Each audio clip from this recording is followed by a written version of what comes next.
STF और अपराधियों के बीच में मुठभेड़ की खबर है।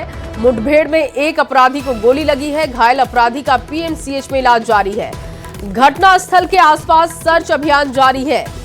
अमित ज्यादा जानकारी के साथ जुड़ चुके हैं। अमित, किस मामले में कौन सा ये अपराधी है जिसके साथ मुठभेड़ हुई है और कब ये मुठभेड़ हुई, विस्तार से जानकारी दीजिएगा।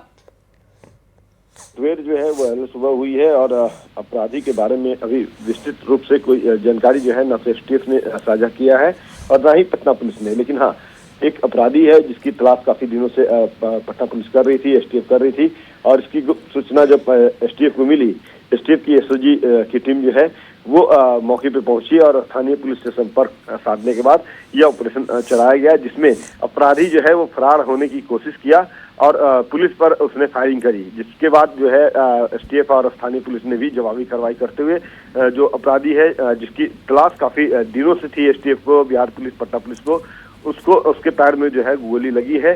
पहले एसटीएफ की जो एसओजी की टीम है उसने रुकने के लिए कहा, लेकिन अपराधी नहीं माना और पुलिस ने जब फायरिंग किया है तब एसटीएफ और स्थानीय पुलिस ने जो है जवाबी कार्रवाई की और फिर जो अपराधी है उसके पैर में गोली लगी, जख्मी हुआ, घायल हुआ और उसे इलाज के लिए पीएमसीएच में भर्ती कराया गया है। इसके जो आपराधिक रिकॉर्ड्स हैं उसको खंगालने के लिए एसटीएफ जो है वो अपने दूसरी टीम को बोला है और अभी विस्तृत रूप से जो जानकारी आएगी वो हम दर्शकों को साझा करेंगे। लेकिन सबसे बड़ी बात है कि बिहार में पिछले कुछ महीनों से, जब से कह सकते हैं कि गृह मंत्री के तौर पे सम्राट चौधरी ने पदभार ग्रहण किया, उसके बाद उन्होंने साफ मैसेज दिया था कि अपराधी या तो अपराध करना छोड़ दे या बिहार छोड़ दे। लेकिन उसके बाद भी अपराधी कुछ ऐसे हैं जो अपनी आदत से बाज नहीं आ रहे हैं, तो उनको गिरफ्तार करने की कवायद जो है वो बिहार पुलिस की तरफ से, एसटीएफ की तरफ से की जा रही है। लेकिन जब गिरफ्तारी की कार्रवाई के दौरान कोई अपराधी भागने की कोशिश करता है और पुलिस गोलीबारी करता है तो एसटीएफ या बिहार पुलिस की जो टीम है, चाहे वो जिस भी थाने के हो, वो जवाबी कार्रवाई करते हुए अपराधी को घायल करता है और फिर अस्पताल पहुंचाता है। बिल्कुल। अमित, आगे भी नजर बना के रखिएगा, अपडेट आपसे लेंगे। फिलहाल के लिए आपका बहुत शुक्रिया तमाम जानकारी के लिए।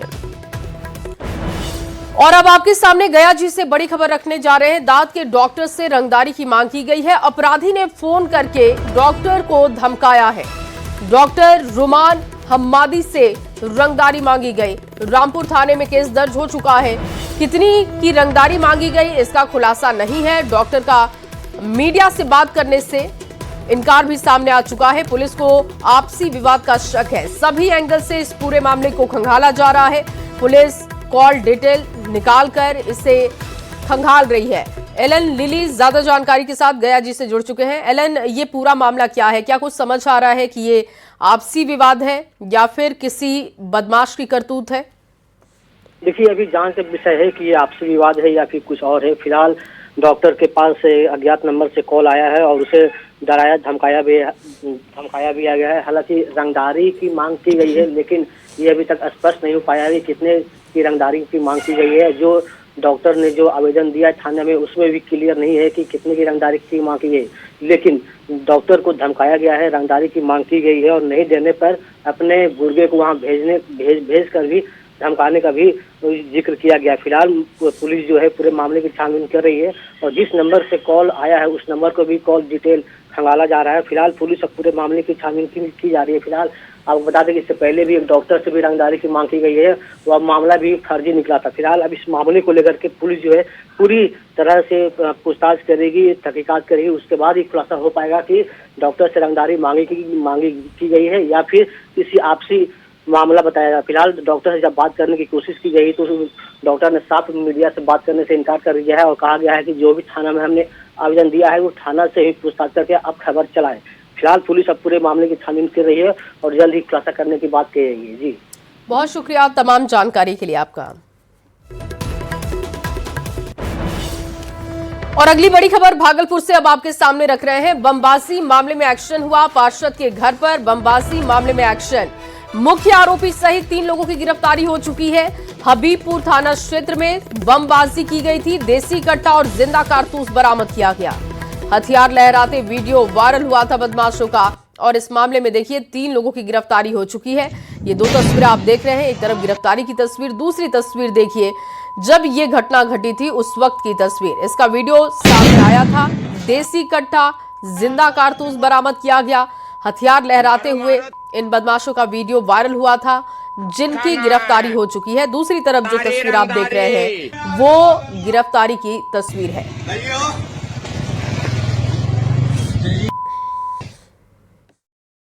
को जेल भेजा गया था और उसमें जो मुख्य अभियुक्त था, जिसकी भी गिरफ्तारी के लिए हमारी टीम लगातार छापेमारी कर रही थी, उसी आलोक में कल हबीबपुर थाना क्षेत्र से एक सूचना प्राप्त हुई कि ये जो मुख्य अपराधी और 2 अन्य अपराधी जो है कहीं घूम रहे हैं हथियार लेके। और उसी आलोक में हमारी टीम ने तुरंत छापामारी की और उसी छापामारी के क्रम में मोहम्मद अदनान उर्फ आशिक और अरुण कुमार दास और साथ में सुनील कुमार, ये सभी क्रिमिनल पकड़े गए।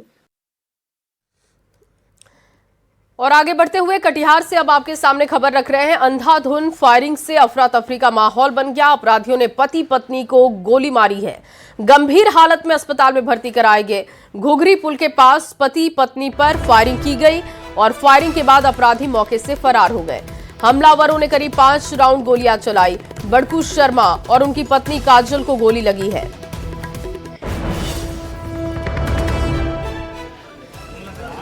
पति पत्नी पर फायरिंग की गई है।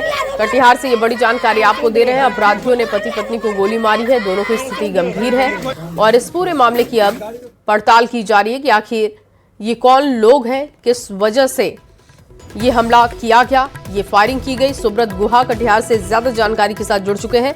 सुब्रत, ये क्या विवाद है और अभी तक क्या एक्शन हुआ है मामले में? देखिए, विवाद के कारण स्पष्ट नहीं, पति पत्नी लौट रहे थे, इसी दौरान अचानक अज्ञात अपराधियों ने दोनों पर गोली चला दी है। लगभग 5 राउंड की बात हो रही है। दोनों के गोली लगा है, पति को जांग में जबकि महिला के हाथ में गोली लगी है। दोनों को गंभीर हालत में इलाज चल रहा है। हालांकि जो स्थानीय स्तर पर कुछ लोगों का नाम आया है, फिलहाल पुलिस उसी एंगल से जांच करे। आपसी दुश्मनी की बात बताया जा रहा है और उसी पर जांच करे, लेकिन घटना के कारण फिलहाल स्पष्ट नहीं हुआ है क्योंकि देर रात की मामला है। अब पुलिस का जांच के बाद ही पूरा कारण साफ हो पाएगा। बहुत शुक्रिया आपका तमाम जानकारी के लिए। और आगे बढ़ते हुए एक और बड़ी खबर आपके पास पहुंचा रहे हैं। मुजफ्फरपुर से ये बड़ी जानकारी, जहां हथियार के बल पर ज्वेलरी शॉप में बड़ी लूट की गई। बदमाशों ने गोल्डन हाउस ज्वेलरी से करीब 8 लाख रुपए की लूट की है। 2 बाइक पर सवार होकर 4 अपराधी आए थे, जिन्होंने वारदात को अंजाम दिया और आसानी से मौके से फरार हो गए। लूट के दौरान दुकान पर पहुंची महिला को भी बंधक बना लिया गया। सदर थाना क्षेत्र की ये घटना बताई जा रही है। सुस्ता की घटना है। सूचना मिलते ही पुलिस मौके पर पहुंची और एसएसपी ने एसआईटी का गठन किया है इस पूरे मामले की जांच के लिए। 4 आदमी लेके 3 आदमी अंदर थे, 1 आदमी शायद बाहर थे। कैसे से आते हो? मोटरसाइकिल का आवाज सुने थे। मोटरसाइकिल से क्या किया? आते में आकर कहा कि टॉप दिखलाइए, टॉप हम निकाल के देने ही वाले थे, जिसमें पिस्टल गिरा दिया और सब सामान ले गए। कितने का सामान ले गया? 10 लाख का। 10 लाख का। अभी हम लोगों ने जो रूट है, एग्जिट और एंट्री की रूट्स है, उसके सीसीटीवी का अवलोकन शुरू कर दिया है। बाकी भी जो तकनीकी अनुसंधान है और एफएसएल की टीम को भी इस संबंध में सूचना देके जो भी साइंटिफिक एविडेंस है उसको भी कलेक्ट किया जा रहा है। और चलिए आगे बढ़ते हुए समस्तीपुर से बड़ी खबर अब आपके सामने रख रहे हैं। 43.94 लाख रुपए बरामद किए गए हैं। 43,94,000 रुपए बरामद किए गए।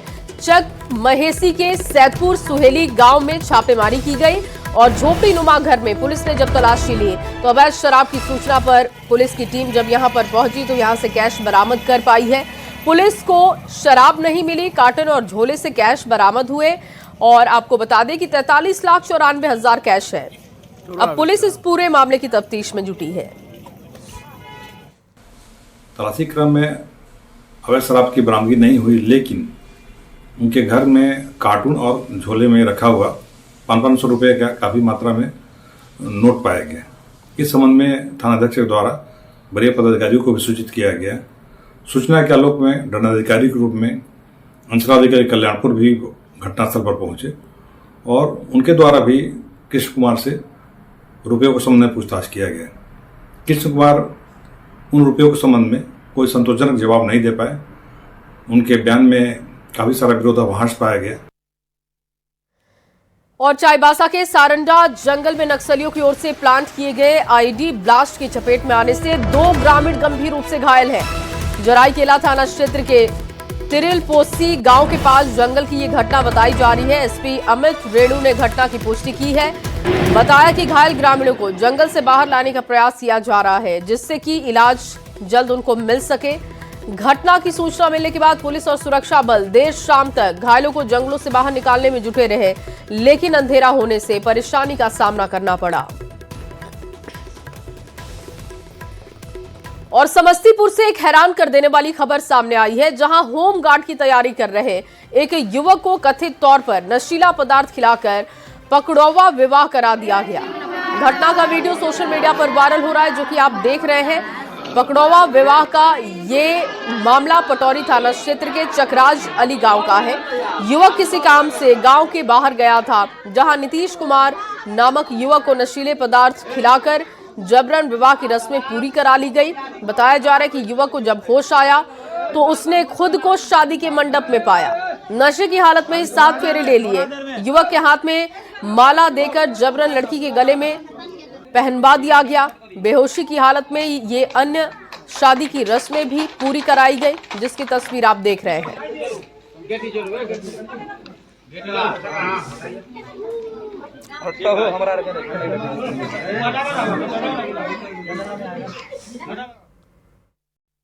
हमको यहाँ पकड़ के रखा हुआ है। हमको किडनैप करके ले गया कुंदन, राहुल और रजवंशी, तीनों नशा का दवाई मिलाया, स्प्राइट वाला बोतल में पिलाया। उसके बाद पता नहीं हम कहाँ हैं, हमको कुछ पता नहीं चल रहा है। अभी हम क्या बताएं।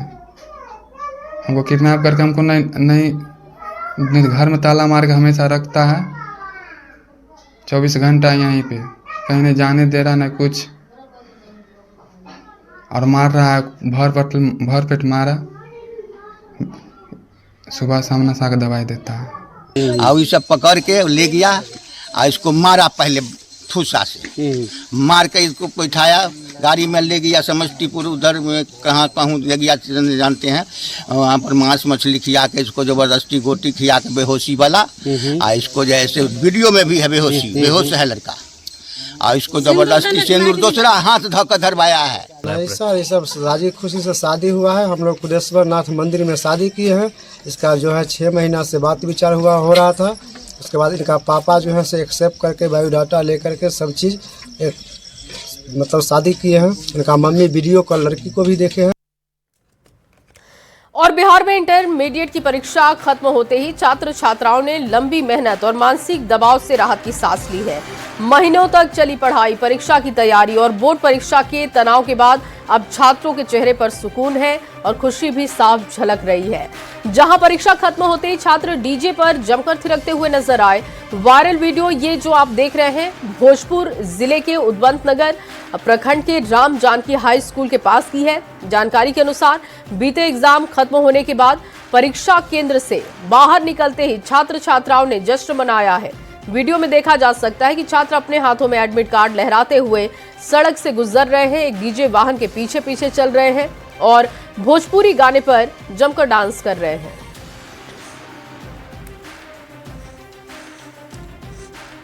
और रांची में काली कार और उसमें सवार 2 नशे में धुत युवकों ने जमकर उत्पात मचाया है।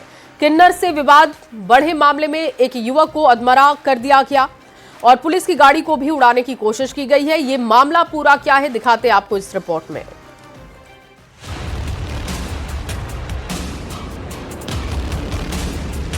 यही वो काली कार है जिसने सोमवार की रात से लेकर मंगलवार की सुबह तक राजधानी रांची में जमकर उत्पात मचाया। कार सवार 2 युवक काली कार लेकर सड़क पर मौत की तरह घूमते रहे। कार के सामने जो भी आया उसे ठोकर मारकर उड़ा दिया। कार सवार लोगों ने पहले एक किन्नर को अपनी कार से कुचला, फिर एक युवक को भी अधमरा कर दिया। मामले की जानकारी मिलते ही पुलिस की टीम एक्टिव मोड में आई और फिर शुरू हुई काली कार को रोकने की कोशिश। रोड के बाद फिर उस गाड़ी को काफ़ी दूर तक चेज किया गया, जिसमें चेज के दौरान ही 2-3 लगातार जो नाकाबंदी भी जो टीम के द्वारा की गई थी, वो जो एक्यूज दोनों हैं काफ़ी नशे की हालत में थे और नाकाबंदी को तोड़ते हुए आगे बढ़ रहे थे। इसी दौरान दो ऐसी घटना भी हुई जिसमें जो डीएसपी साहब की गाड़ी है उस पर भी उनके द्वारा डायरेक्ट डैश किया गया। काली कार को कई बार रोकने की कोशिश की गई। बैरिकेडिंग को कार ने तोड़ डाला था।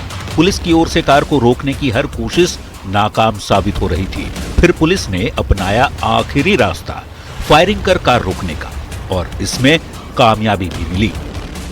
इसने भी सुरक्षार्थ फिर कुछ उनके टायर की तरफ भी कुछ गोलियां चलाई। उनके टायर के अंदर भी गोली जो है गाड़ी के अंदर लगी है, लेकिन फिर भी उन्होंने गाड़ी नहीं रोकी। तो बाद में जब उनको रोका गया तो ये पता चला कि जो पैसेंजर सीट पर जो मेन एक एक्यूज्ड बैठे हैं, जो इनका नाम है इश्तियाक, वो उनकी कमर में गोली लगी है और जो जो ड्राइव कर रहे थे उनको अरेस्ट किया गया है। पूरा मामला किन्नरों से विवाद के बाद शुरू हुआ था। इसके बाद युवकों ने हंगामा खड़ा किया और फिर जमकर बवाल काटा। पुलिस ने दोनों आरोपी को अरेस्ट कर लिया है और घायल युवक का इलाज कराया जा रहा है। जब इन्होंने ट्रांसजेंडर्स के साथ मारपीट करनी शुरू करी तो वो जो ग्रुप था वो पूरा ग्रुप इनको मारने लग गया था। तब ये बीच में गाड़ी लेकर आए, गाड़ी चढ़ाई उस व्यक्ति के ऊपर, और जिसके डर से सिंस वो बेहोश हो गए तो डर से बाकी लोग वहाँ से भाग गए। तब ये जो व्यक्ति जो है इश्तियाक अंसारी, इन्होंने जो बेहोशी की हालत में उसको अपनी गाड़ी में लादा और आगे जाके वही उसका मोटिव था कि उसको आगे मार के कहीं फेंक देंगे। खौफ और मौत का दूसरा नाम बनी काली कार पुलिस के कब्जे में है। लोगों को कुचलने के साथ पुलिस पर हमले की कोशिश के आरोपी को पुलिस ने गिरफ्तार कर लिया है। आरोपी नशे में बताए जा रहे हैं, लेकिन राजधानी में रात भर पुलिस को छकाने और लोगों की जान से खिलवाड़ करने वाले आरोपियों का असली मकसद क्या था, इसकी पड़ताल अभी बाकी है। न्यूज़ 18 के लिए रांची से संवाददाता ओम प्रकाश की रिपोर्ट। और भारत के पहले स्वदेशी उपग्रह आर्यभट्ट की स्वर्ण जयंती पर बिहार के समस्तीपुर में अंतरिक्ष विज्ञान को लेकर एक खास कार्यक्रम का आयोजन किया गया। इसरो की पहल पर आयोजित इस कार्यक्रम में स्कूली बच्चों ने अंतरिक्ष मिशनों से जुड़े मॉडल और प्रोजेक्ट पेश किए हैं। कार्यक्रम का उद्देश्य नई पीढ़ी को विज्ञान और अंतरिक्ष अनुसंधान से जोड़ना रहा।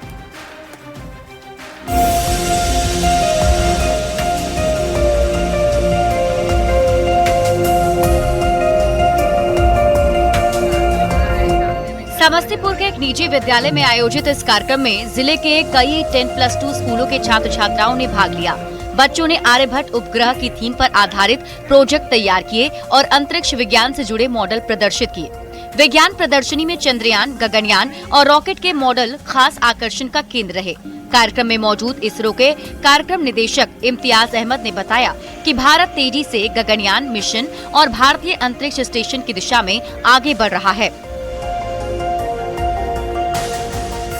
हम लोग इसरो से आए हुए हैं, यहाँ पे बड़े वैज्ञानिक वगैरह सब आए हुए हैं। इसरो का आउटरीच प्रोग्राम के तहत हम लोग आए हुए हैं गोली मिशन स्कूल में, और यहाँ पर बहुत से इवेंट्स ऑर्गेनाइज हैं। हम लोग बच्चों को बताना चाह रहे हैं कि इसरो क्या कर रहा है, कैसे सफलताएं प्राप्त कर रहा है, इसरो के फर्दर प्लान क्या है और कैसे हमारे बच्चे भी उसके साथ जुड़ सकते हैं और इसरो का पार्ट बन सकते हैं। ये हमारा पूरा एक ऑब्जेक्टिव है। कार्यक्रम के दौरान बच्चों के बीच प्रोजेक्ट प्रतियोगिता का भी आयोजन किया गया। छात्रों ने भारत के अंतरिक्ष कार्यक्रम पर अपने विचार साझा किए और इसरो वैज्ञानिक से सीधे सवाल पूछे। वैज्ञानिकों ने बच्चों को प्रेरित करते हुए कहा कि कड़ी मेहनत, लगन और वैज्ञानिक सोच के जरिए वे भी भविष्य के अंतरिक्ष वैज्ञानिक बन सकते हैं। इसरो क्या है, इसरो कैसे काम करता है, इसलिए तो हम बहुत आभारी हैं इसरो के सभी साइंटिस्ट। आर्यभट्ट की स्वर्ण जयंती पर आयोजित ये कार्यक्रम न सिर्फ भारत की अंतरिक्ष यात्रा को याद करने का अवसर बना, बल्कि आने वाली पीढ़ी को विज्ञान, नवाचार और अनुसंधान की राह पर आगे बढ़ने की प्रेरणा भी देता नजर आया। समस्तीपुर से न्यूज़ 18 के लिए मुकेश कुमार की रिपोर्ट। और मोतिहारी से बड़ी खबर आपके सामने अब रखने जा रहे हैं। 2 जगह पर 2 बच्चों की मौत की जानकारी है। पानी के सोख्ता में गिरने से ये मौत हुई है। आदापुर में संदेश कुमार की मौत, अरेराज में भी एक बच्चे की जान गई। शौचालय की टंकी में गिरने से मौत हो गई। अरेराज में केशव कुमार की मौत हुई है और घटना के बाद एसपी ने दिए एफआईआर के निर्देश। इस मामले में एफआईआर दर्ज हो चुकी है। अब जानकारी जुटाई जा रही है। लापरवाही ये कहां रही, किसकी रही, जिसकी वजह से 2 बच्चों की जान चली गई। शौचालय की टंकी में गिरने से इन दोनों ही बच्चों की जान गई है। और अगली खबर हजारीबाग से है, जहां पर नगर निगम चुनाव अब पूरी तरीके से सियासी अखाड़े में तब्दील हो चुका है। मेयर पद के लिए कुल 8 प्रत्याशी मैदान में हैं। बीजेपी ने इसे प्रतिष्ठा का सवाल मानते हुए सुदेश चंद्रवंशी को समर्थन दिया और इसके बाद पार्टी नेता आलोक कुमार रेणुका कुमारी ने नाम वापस ले लिया। जेएमएम के विकास राणा को उम्मीदवार बनाया गया, जिन्होंने रिकॉर्ड मतों से जीत का दावा किया। जेएमएम से टिकट नहीं मिलने से नाराज सरफराज अहमद ने जेएमएम से नाता भी तोड़ लिया। कांग्रेस ने मोहम्मद तस्लीम अंसारी को समर्थन दिया। सामाजिक कार्यकर्ता अरविंद राणा भी निर्दलीय रूप से चुनावी मैदान में है और अब देखना होगा कि हजारीबाग में जनता किसे लोकल सरकार के लिए चुनती है। भारतीय जनता पार्टी यूनिटी का ही एक नाम है। यहाँ पर ही ऊपर से नीचे तक संस्कारिक लोग हैं, जो पार्टी के जितने भी पदाधिकारी, बड़े पदाधिकारी से लेकर कार्यकर्ताओं की पार्टी है। यहाँ कार्यकर्ताओं की भी बात माने वैसे ही सुनी जाती है जैसे पदाधिकारियों की बात सुनी जाती है। तो यहाँ तो आप यहाँ पर तो देख रहे हैं कि यहाँ पे चार हमारे कैंडिडेट खड़ा थे, पर जिस समय आया तो सारे लोग समर्थन देकर वापिस अपना समर्थन ले लिए। दिसोम गुरु बाबा शिबू सोरेन जी का नमन करता हूँ और ख़ास करके हमारे पार्टी के केंद्रीय अध्यक्ष आदरणीय हेमंत सोरेन जी का मैं आभार व्यक्त करता हूँ। हृदय से धन्यवाद देता हूँ कि उन्होंने मुझ पर आस्था व्यक्त करते हुए पार्टी का समर्थन मुझे मिला। पीछे जो हमारे कार्यकर्ता लोग हैं और जो लोग मुझे चाहने वाले, उन लोगों का काफ़ी मेरे पास कॉल आ रहा है और गलत रीमर भी हो रहा है कि सरफराज हसो बैक हो गया। मैं बैक नहीं हुआ हूँ। आप लोगों का प्यार मुझे आज यहाँ पे रखा और मैं खड़ा हूँ। आप लोगों का हिम्मत देख के मैं खड़ा हूँ और मैं चुनाव में मजबूती के साथ लड़ रहा हूँ। शासन जो है निरंकुश हो चुकी है और समस्याओं का हम गिनती करेंगे तो आंखों से आंसू आ जाएगा।